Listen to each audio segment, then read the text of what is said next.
To start out my video on Lenape Valley and how they essentially how they hire feminist therapists, I'm going to start it out simply by showing the resource, one of the resources they used to originally determine.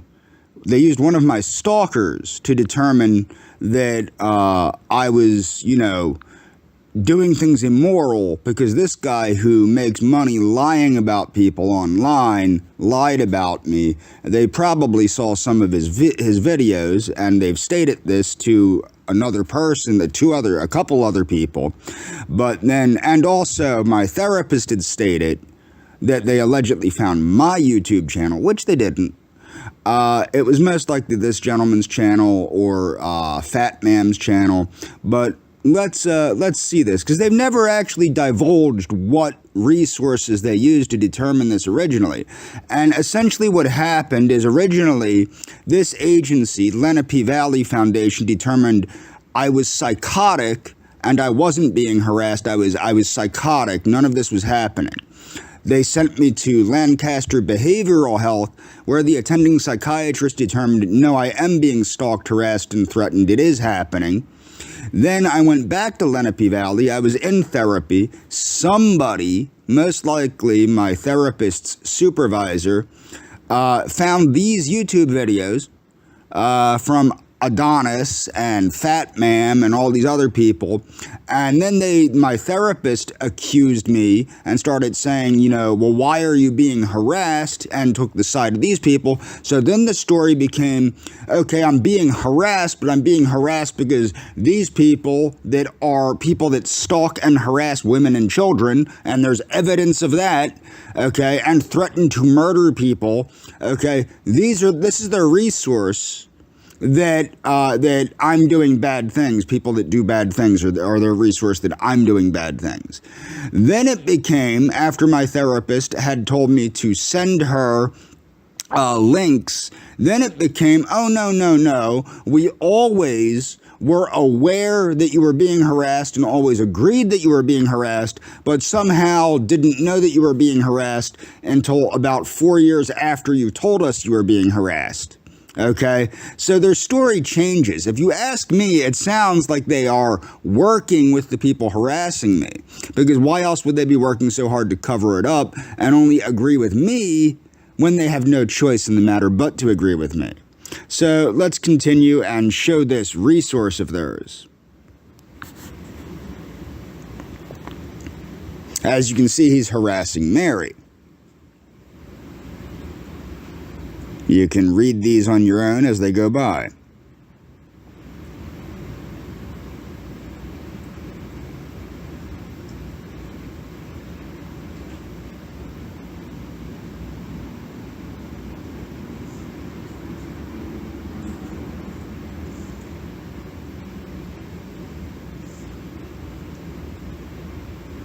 Now, one thing I want to show, this is a new person they're harassing up at the top here. This woman here, this is a new person they've decided to start harassing, and they just pick women to harass, okay? And as you can tell, he backs up that he's working with Royce of Daywave Radio, okay? So look, so what they do is they target the people through multiple angles, Daywave, Adonis, Hatman, etc. So this person is saying, I told this girl Royce threw her in the trash and was ignoring her. I was curious if she would act like she got broken up with or something. So they're purposely messing with this girl to get reactions out of her, just like they messed with me to get reactions out of me. They tend to focus on women. Okay, they tend to abuse women, which is funny because I'm the one being accused of abusing women.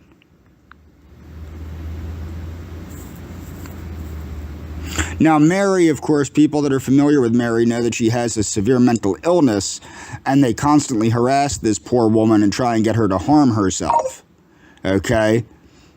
That like this woman here, Mary, she has a severe mental illness, and they're constantly trying to get her to harm herself and encouraging her to take her life. And I've even offered to buy her, firearms and things of that nature to end her life because they're that sick.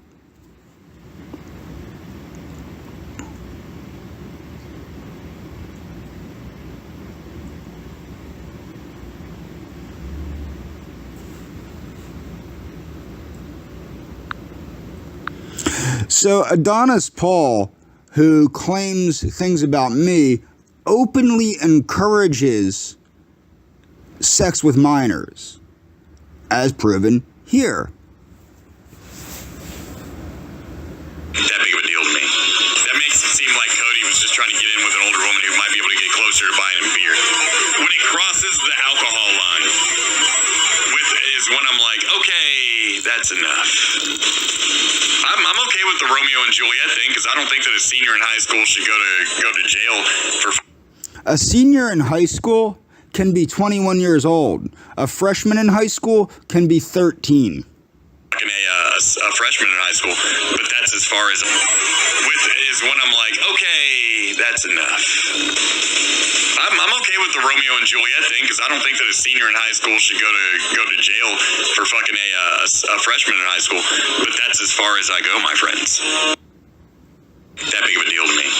That makes it seem like Cody was just trying to get in with. One of the things I find funny about Lenape Valley is they seem so perturbed that I can get away with calling out their bullshit. Well, the reason why is all I need to do is obey the law. Okay? See, the thing is, in this day and age, when you can release information, public information that these people have shared publicly, okay? You know, when somebody has a public profile on the internet, it's public information. There's nothing illegal about sharing it or even immoral about sharing it. It's their public information. And I'm going to let Charles Manson here explain, you know, you don't have to be aggressive. You can do it on your computers with your aids and your baids and your biscuit parades. You dig, man? You dig what I'm saying, man?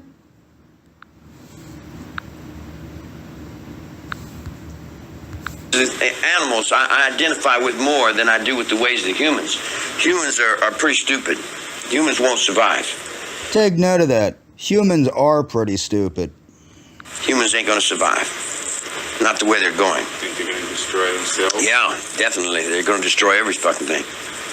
They're destroying everything. See, people don't realize how many... If you sit down and you started thinking people, it would take you 10 weeks to think of 200 million people, man. Do you know how many people that is? Now, you run out of food with 200 million people. You run out of oil with 200 million people. You run out of thought with 200 million people. You got a lot of meat there, man. That's a lot of meat to deal with, T. You know, I'm reaching for perfection, just like we all reach for perfection. But my perfection is in the air, the water, the trees, and the wildlife. And it goes beyond my physical. You see what I'm saying? In other words, they can't understand. I've already gave this physical up, man. The physical's hanging down there on the courtroom.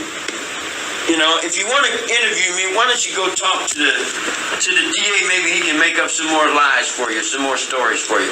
And here's another thing that you people talk about. All these peace movement, all these demonstrators, they'll run out and demonstrate for a nuclear power plant and go home and turn electricity on. If you want to demonstrate for a nuclear power plant, don't use electricity. Does it make sense? You know what I'm saying? They want to demonstrate for something on one hand and get their faces up in the camera and like, look at me, I'm different, you know, or pay me to be somebody, you dig? And then on the other hand, they can't be somebody because they go home and turn the fucking electricity on and use the same fucking pollution. You dig what I'm saying? In other words, you can't protest cutting down trees with paperwork. You can't protest pollution riding around automobiles. You dig? I told you 40 years ago, get back to the horse, man. What's the best way to change things? I get back to the horse. If you don't get back to the horse, there's going to be nothing left of you. Now, it's dawning in the minds of many. It's dawning in the minds of chemistry. It's dawning in the minds of biology. Anybody that wants to put order into the world, anybody that's got a brain that wants to put order into the world has got to stumble upon Hitler. Because Hitler started putting order into the world. And when he started putting order into the world, it threw him out, it overwhelmed him. It was too big for him. He couldn't do it, you dig? Nowadays, it's a different computer. If it's a different world, it's a different thought. Nowadays, you don't need all that explosive power. You can do it on your computers with your buttons and stuff, with your aids and baids, and with your biscuit berets and biscuit buttons. And Jackson wants to run to be president. Man, you better hope somebody wants to be president. You dig what I'm saying? But who in the hell would want to be? Can you conceive of what kind of brain would want to lead these fucking roof scoops out there? And, because there's no communication with them. You dig? If you took a horsewhip and beat them, they still wouldn't understand what the hell you're talking about because there's no intelligence there, man. There's too many people. Oh man, yeah. They'll pray for Hitler to come back. They'll wish he hadn't been here. They don't have the intelligence to change. Once you get them, they go, the rest of their life, They'll do that for a paycheck, You tell them, don't do that no more, and they go, There's no communication. You tell them, I told her, stop doing that. And they'll go, I said, stop it. And they'll go, and you cut someone's fucking throat and throw blood in their face, and they'll go, You see what I'm saying? In other words, there's just no intelligence, man. You don't have any hope for mankind. Not on that level. Not on that level, I don't. No. That's not mankind. That's not intelligence. It's not even beast. It don't have the intelligence of a zoo. So this is the communist symbol of the CCCP, which is the Communist Party of the Soviet Union. Antifa, which is a communist and anarchist terrorist group in the United States that has waged war against the United States government and law enforcement. Black Lives Matter, which is a pro-Marxist communist group that has waged war on the United States government and law enforcement. And the Jewish Defense League, which is a hyper-conservative Zionist group that has brutalized people. You'll notice the similarity of the symbol. You will also know that Israel has a lot of ties to Soviet communism, if you know anything about Israel. Now, what am I going to show you next? And the reason I'm doing this, I'm going to get into the communist roots of feminism, and a little bit more than that. So this is the CSP, the Community Support Program, and what's interesting, you can read this on your own, this is the history, blah, blah, blah, that's not important. What I want to show you folks is the meetings here. Let's see here, community events, maybe that's it. That page could not be found.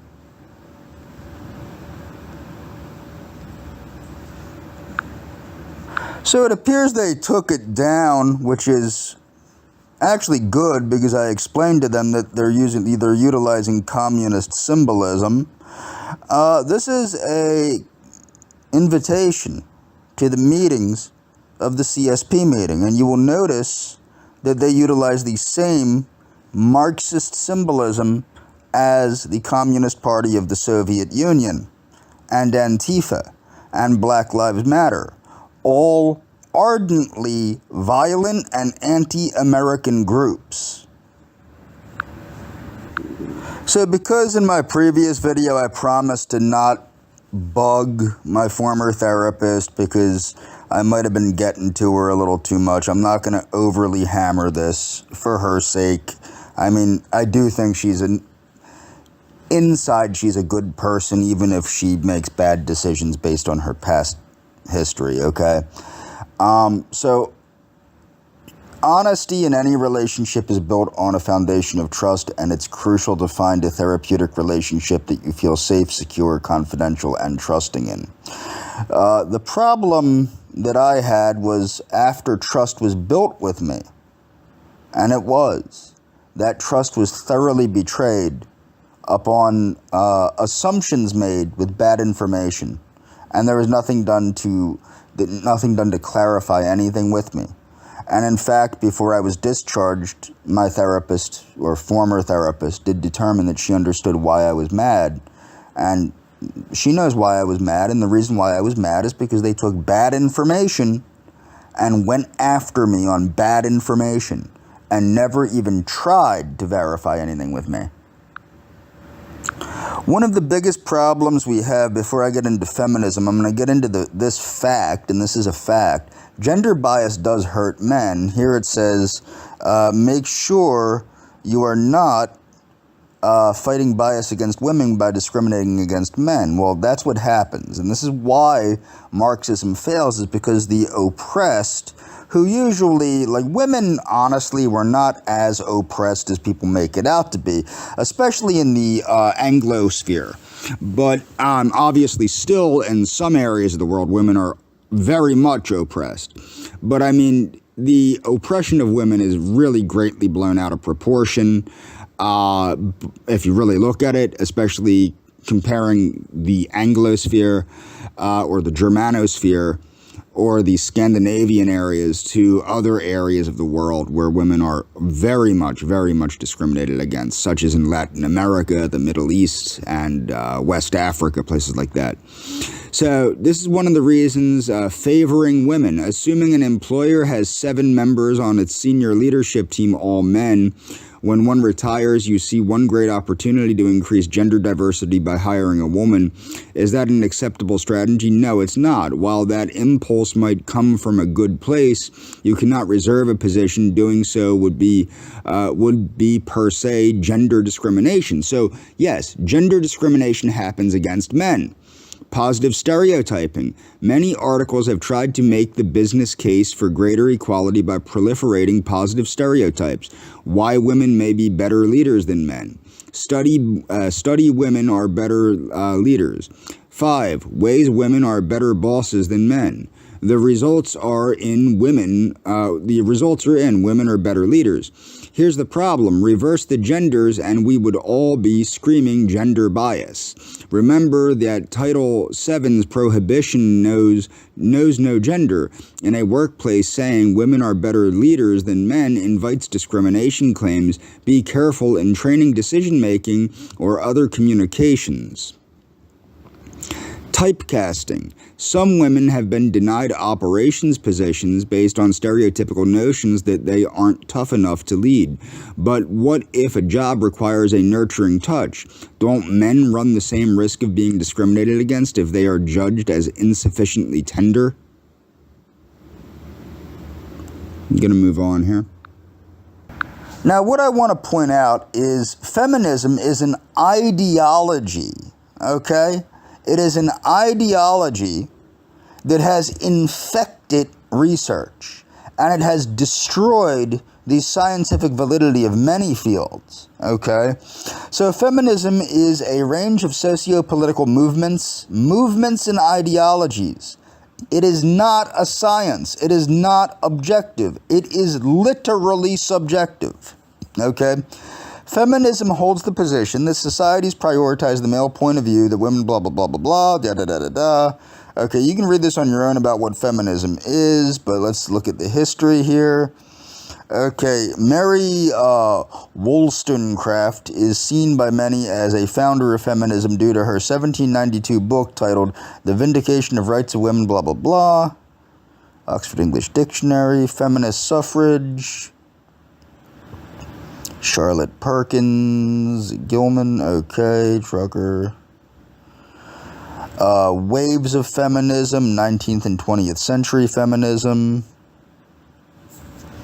Okay, so I'm going to move on.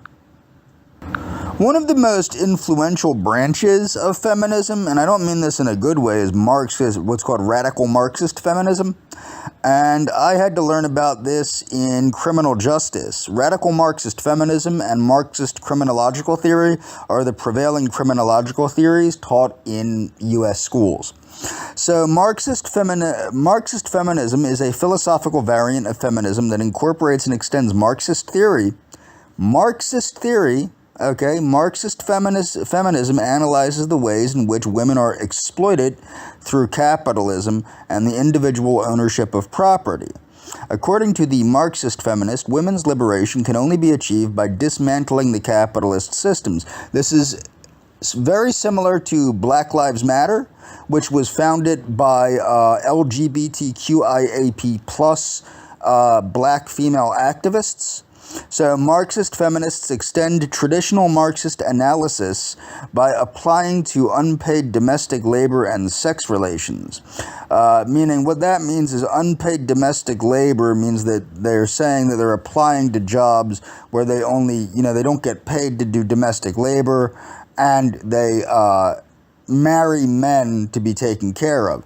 Now what's funny about this in Western civilization, the role of women has generally been equal to but different than men, meaning that the woman takes care of the home and raises the children, okay? It's been that way for a very long time. That's not gender bias, that's the recognition of gender differences. Also, women in Western civilization have long held specific positions that are unique to women and which women hold a unique expertise in. Nursing, for example, is one, okay? Pediatrics is another. Counseling is another. School teaching, being a schoolmaid is another. Okay? There's a lot of roles in Western society where women have been seen to be indispensable in. Just like there's a lot of roles in Western society where men have been seen to be indispensable in. It just has to do with biological differences, and the biological differences that may or may not affect choices and the ability to think and feel in certain ways. Theoretical background in Marxism. Marxism follows the development of oppression and class division in the evolution of human society, blah, blah, blah. The Origin of the Family and Private Property State by Friedrich Engels writes about the earliest origins of the family structure, social hierarchy, and the concept of wealth drawing, blah, blah, blah, ancient contemporary. Okay, so this is about how agriculture caused the oppression of women. Now, this is baloney based on bad assumptions, not research, bad assumptions, okay? And we're going to look at this because the way women are treated in hunter-gatherer societies is awful. If you read, I believe it's, if I remember correctly, it's The Voyage of the Beagle by Charles Darwin. When he was talking to the Native Americans in Tierra del Fuego, he asked, why do you eat the women but not the dogs? Meaning that if there was a famine, these Native Americans would actually eat their women and not the dogs. And the Native American explained that the dog will catch an otter, a woman won't. That's the view that some primitive people have of women. And that's the thing, is what you have to understand, whether you like it or not, in a state of nature, might is right. Okay, and men are stronger than women, generally speaking. Okay, so what happens is, in a state of nature, such as hunter-gathering societies, women are far more oppressed than in an agricultural society or something like that, where there is a division of labor, and there has to be a division of labor for society to work properly.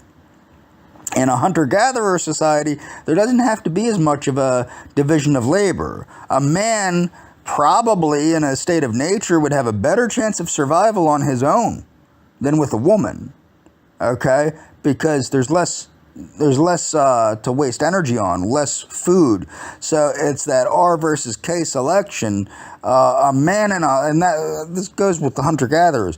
Hunter-gatherers tend to have as many children. They put in a lot of effort into having children, but not a lot of effort into rearing children. And this is because not a lot of the children are going to make it to the age of sexual reproduction, because there's not a lot of protection for the children and all that, and there's not a lot of nurturing, and there's not a lot of husband and wife interaction, if there is even any husband and wife interaction. If you look, it's the more primitive societies that favor things like polygamy and polyamory. A lot of the oppression of women comes from the more primitive societies. Productive and unproductive and reproductive labor, productive blah, blah, blah, blah, blah, blah. You can read this on your own. It just goes into, and we're going to move on. Oop. So this is a list of feminist movements and ideologies, okay, groupings. So liberal mainstream feminism, radical feminism, and socialist or Marxist feminism since the late 20th century, a variety of newer forms of feminisms have also emerged. So you will see this is not objective, okay, not objective.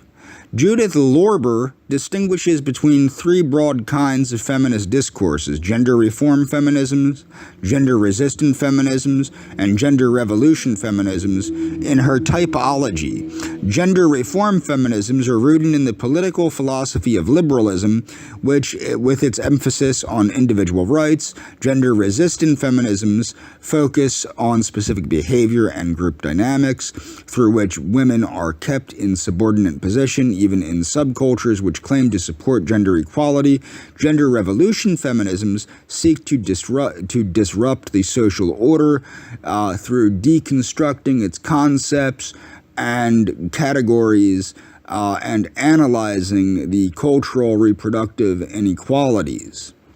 Movements and ideologies, okay, mainstream feminism, blah, blah, blah, blah, blah, third wave, fourth wave feminism. These are ideologies. Anarchist feminism, black and womanist feminism, cultural feminism, difference feminism. Now, difference feminism was embraced for example, National Socialist Germany embraced difference feminism before it was even a thing. But difference feminism was developed by feminists in the 80s, and in part as a reaction to equality feminism. Although difference feminism still aimed for equality, it emphasized the differences between men and women and argued that identical or sameness are not necessary in order for men and women and masculine and feminine values to be treated equally.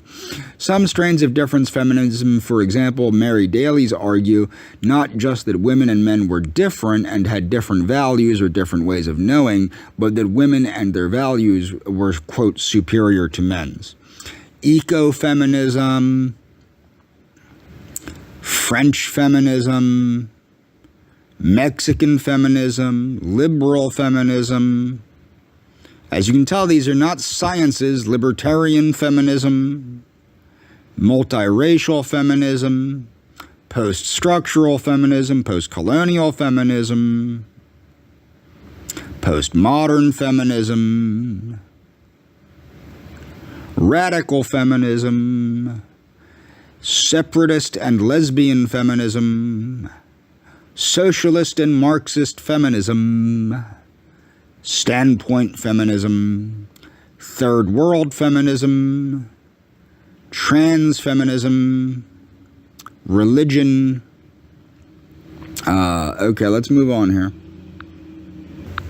One of the most sad things that feminism has literally destroyed is anthropology. So what is feminist anthropology? The subfield of feminist anthropology emerged as a reaction to the perceived, okay, androcentric, meaning masculine-centric or phallocentric bias within the discipline. Two related, now perceived, not proven, perceived, just like things were perceived about me that weren't true. Two related points should be made concerning this reaction. First of all, some of the prominent figures in early American anthropology, Margaret Mead and Bill, were women. Margaret Mead was a feminist, though. The three waves of feminist anthropology, yada, yada, yada. You can get into this on your own. Part of modern feminism has been support for trans women. And this is the thing that people misinterpret me a lot. I'm not against transgenderism. In fact, I don't care as long as it's adults that are taking up transgenderism. If you choose to disfigure your body, that's a personal choice, just like getting a tattoo is a personal choice. I personally wouldn't get a tattoo. I don't have any tattoos. I don't plan on getting any tattoos. I don't plan on scarifying my body or getting any piercings, okay? However, if somebody else chooses to do that, I'm not going to tell them they can as long as they're a consenting adult. I have the same view with transgenderism. However, with puberty blockers and things like that, they permanently alter a person's ability to reproduce and permanently alter a person's brain chemistry and permanently alter their brain structure and permanently affect their growth potential. I have issues with that. So a University of Pittsburgh classroom erupted with laughter after a professor argued with swimmer Riley Gaines that an archaeologist cannot discern whether a person was male or female by examining bones. Now, this is an anthropology professor. Anthropology is the study of great apes. Okay, it's the study of apes and humans. And for them to say that you can't tell the difference between male and female bones is absurd, because part of anthropology is forensic anthropology. And anybody that has watched a forensic investigation television program knows that you can tell race and gender and everything else about a victim by the bones. By the density of the bones, by the length of the bones, by the tensile strength of the bones. These are all things that point to what gender somebody is. Gaines became a national figure when she objected to trans swimmer Leah Thomas participating in women's sports, helping propel national conversation, blah, blah, blah. Many, such as former Olympian Nancy Hogshead Makar, have warned that biological males have a clear advantage over biological women due to different body structure. A video went viral of a confrontation during a Leadership Institute event when Gaines asked senior lecturer at the school's anthropology department, Gabby Yearwood, if you were to dig up two humans 100 years from now, both man and woman, could you tell the difference strictly off of bones? No, the professor replied as the room erupted in laughter. The reason they're laughing is because it's common knowledge. It's very much so common knowledge that the bone structure of men and women are different from one another. The professor then responded to the laughter with shock. This is an anthropology professor responding to laughter of an anti-factual statement that he made with shock, wondering how he could be doubted. This has to do with this idea that somehow, whatever a person in authority see, people don't like speaking truth to power. Okay? People want to talk about speaking truth to power. That's exactly what these people were doing and what Riley Gaines was doing when she asked that question and when these people laughed at the idiotic answer. Now, the professor is trying to impose power over truth. They're trying to change reality to suit ideology. You can't do that. Okay? And this is also what feminist therapy does. Okay? It's what feminist everything does. Okay, have any of you been to anthropology sites? Have any of you studied biological anthropology? I'm just saying, I've got over 100 blah, blah, blah. I'm curious, yada, yada. The different bone structure between male and female humans has been a mainstay of anthropological study and forensics, though some parts of modern academia are now denying this observable difference in order to cater to transgender ideology. You see what I'm saying? They're trying to make reality conform to their imagination. So, what are some of the differences between the male and female skeletal structures? Hi, I'm Henry, and I've got a question from Katie. She asks, I've heard women have less ribs than men. Are there any other differences between male and female skeletons? Well, I'm sorry to say that females have the same amount of ribs as men. But there are other things that you can look at when you're looking at skeletons to see if they're male or female. Now, to start with, children, it's very difficult to tell if they're male or female. But once they become adult, Now, the reason it's difficult to tell the difference between male and female child bones is because the androgenic and feminizing hormones have not taken effect yet. This is why puberty blockers are so harmful to children reaching their growth potential. And if you don't, hormones, these signaling chemicals that are responsible for growth and the management of different things and different biological processes in the body, it affects your brain structure, it affects your neurological structure, it affects all these structures of your bodies. And we don't really know what the long-term effects are of blocking puberty. But we do know that the growth potential of the person will be greatly retarded. Okay? So I would assume it would be very similar to severe malnutrition, if not even worse, because one of...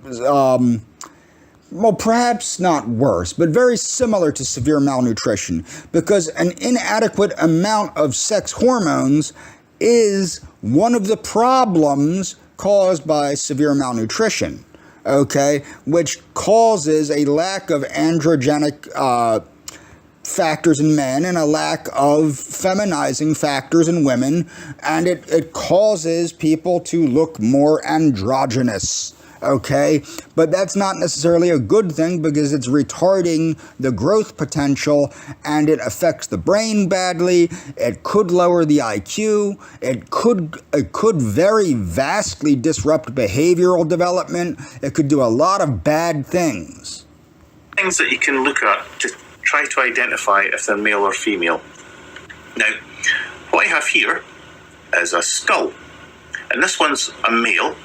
The reason I think it's a male is because see his eyebrows, these bony parts in his eyebrows, they're quite thick and robust. And that's during evolution, males would fight, and having a big robust skull would help when somebody's battering you with a stick. Now keep that in mind, because in MMA, having a thick, robust skull will allow you to take hits to the head. Okay, same thing in boxing or football or things of that nature. Having a thick, robust skull is an advantage if part of your sport is getting punched in the head. So keep that in mind. So, thick, robust eyebrows. If you look around here, there's a big lumpy thing here, which there's one on the other side as well. And these are big and heavy because the muscles of a male are usually a lot bigger than the muscles of a female. And this shows that large muscles were... So the muscles of a male are, of course, larger than the muscles of a female, and this affects the bone structure. Attached to that, so that's why I think it's male as well. Go around the back of the skull, you'll see this little knobbly bit right at the very back. Right there. And females quite often don't have this. Sometimes they've got little ones, but sometimes they've got none at all. But this one is quite large, and this again is for muscles to attach to the back of this skull. So that's why I think this is a male skull. There are other ways to identify if a skeleton's male or female. It's easier in some bones than it is in others. So this is a pelvis, and I believe... Now, obviously, there's going to be vast differences in the pelvis due to the difference in sex organs. But we're not supposed to acknowledge that. This is a pelvis of a male. If you have a look at the angle that this makes, it's quite tight. It's like a V, it goes like that.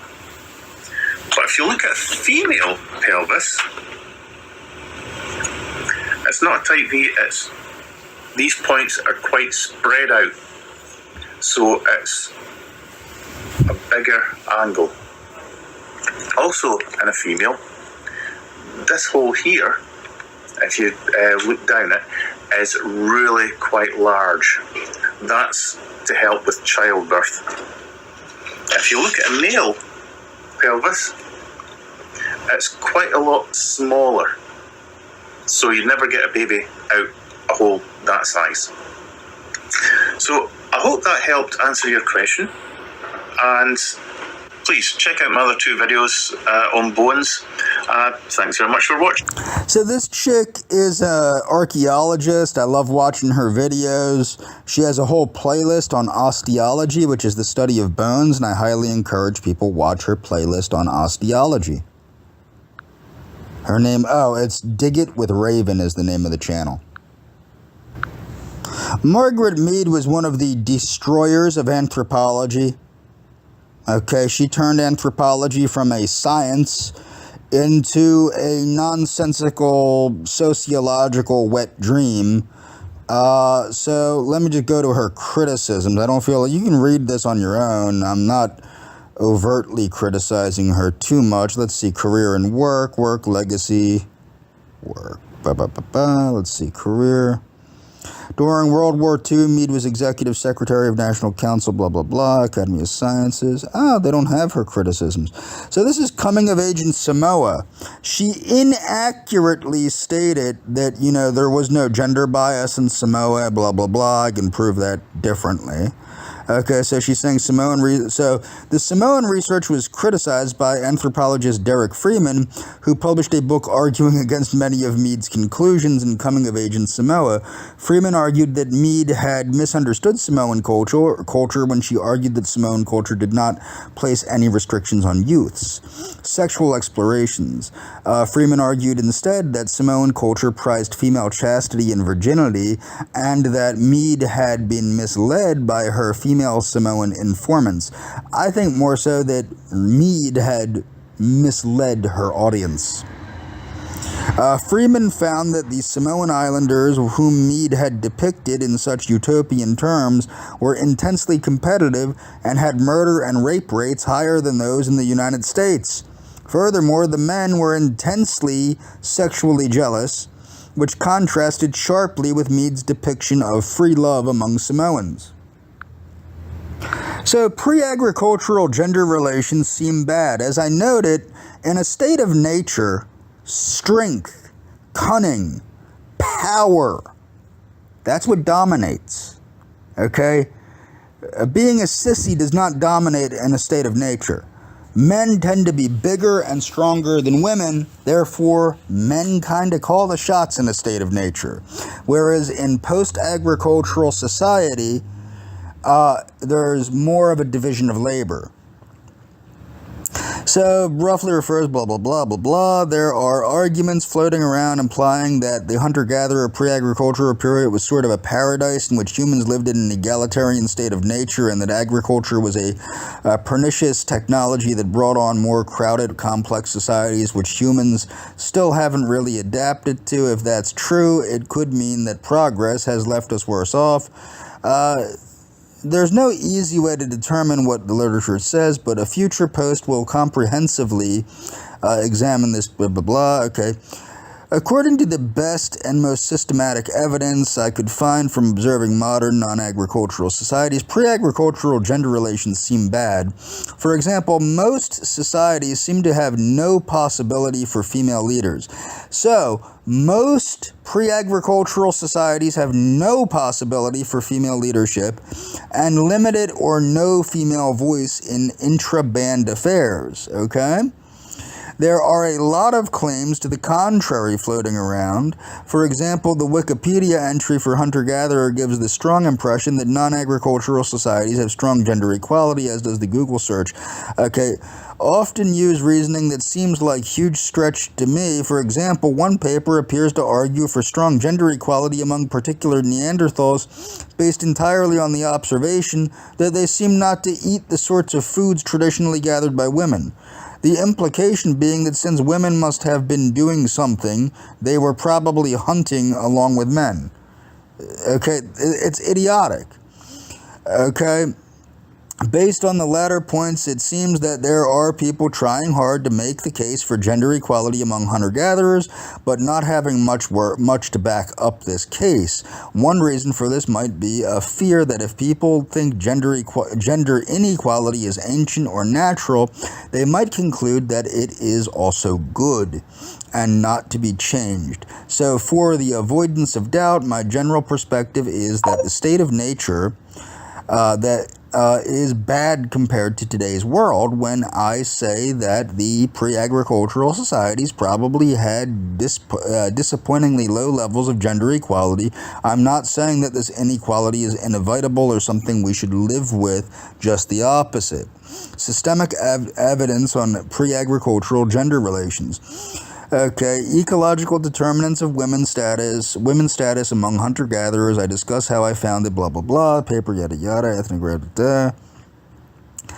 Okay, 25 of 33 societies appear to have no possibility for female leaders.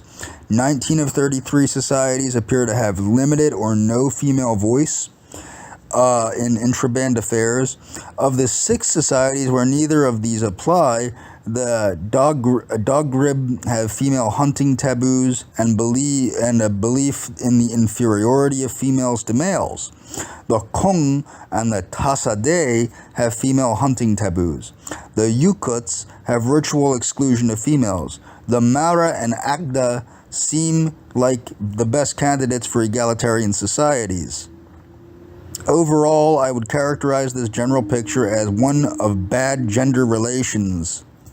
So this gentleman's name is Holden Karnofsky, and this was on October 19th, 2021, and you can find it yourself on Cold Takes. In my next video, I'm going to get into Franz Boas, who worked with Margaret Mead and helped to destroy anthropology as a legitimate science, although some anthropologists are still legitimate scientists. I would say even most are. But they're unfortunately burdened by having to conform to this nonsense. So I'll get into what Franz Boas said, and then I'm going to go into feminism in the field of theology and how they have to alter religion in order to justify their crazy ideas in order, so that's all for this video, but I'll move forward in the future with my next video on, again, on anthropology and then into feminist theology and why that's a bunch of nonsense.